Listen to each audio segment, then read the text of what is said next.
अभी तो छोटी बच्ची है। यह एक ऐसा जुमला है जो बच्चियों से बचपन में ही संजीदगी, शाइस्तगी और वकार को खत्म कर देता है। फिर जब वह जवानी की दहलीज पर पहुंचती हैं, तो अपने अंदर हया को मफकूद पाती हैं।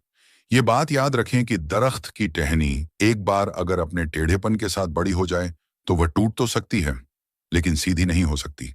इसीलिए बचपन ही से अपनी बेटियों को शर्म और हया और शाइस्तगी की तालीम दें और पर्दा करने की आदत डलवाएं। क्योंकि जब आप बचपन ही से पर्दे की आदत डलवाएंगे, तो वह बच्चियां बड़े होकर हरगिज भी बेपर्दगी की तरफ आमादा नहीं होंगी। अल्लामा इब्न उसैमीन रहिमहुल्लाह फरमाते हैं कि इसमें कोई शक नहीं कि इंसान जिन आदतों पर परवरिश पाता है, उन्हीं आदतों पर बूढ़ा भी हो जाता है। इसलिए नबी करीम सल्लल्लाहु अलैहि वसल्लम ने हुक्म दिया कि बच्चों को 7 बरस की उम्र से नमाज का हुक्म दिया जाए। हालांकि वे मुकल्लफ नहीं होते, लेकिन आदत डलवाने की खातिर इस बात का हुक्म दिया गया।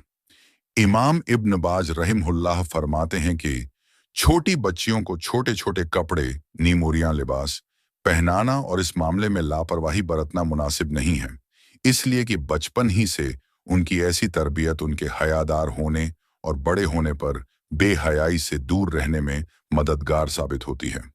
इसी तरह इमाम इब्न बाज रहिमहुल्लाह से सवाल किया गया कि कुछ लोग अपनी छोटी बच्चियों को नीम-उरियाम, छोटे लिबास पहनाते हैं और लड़कों को लंबे लंबे लिबास पहनाते हैं, तो ऐसे लोगों के लिए आपकी क्या नसीहत है?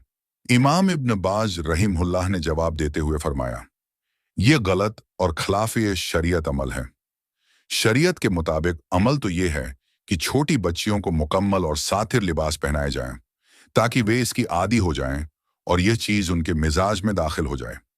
और छोटे बच्चों को टखनों से ऊपर लिबास पहनाना ही शरअन दुरुस्त है, ताकि वे बचपन ही से इसके आदी हो जाएं।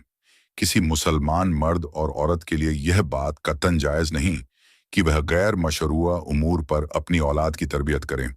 और मोमिनों का मामला तो यह होता है कि वे बचपन ही से अपने बच्चों की, चाहे लड़की हो या लड़का, तरबियत शरई उमूर के ऐन मुताबिक करते हैं, ताकि बच्चे इसके आदी हो जाएं और वे इस मामले में कोई लापरवाही या काहिली नहीं बरतते।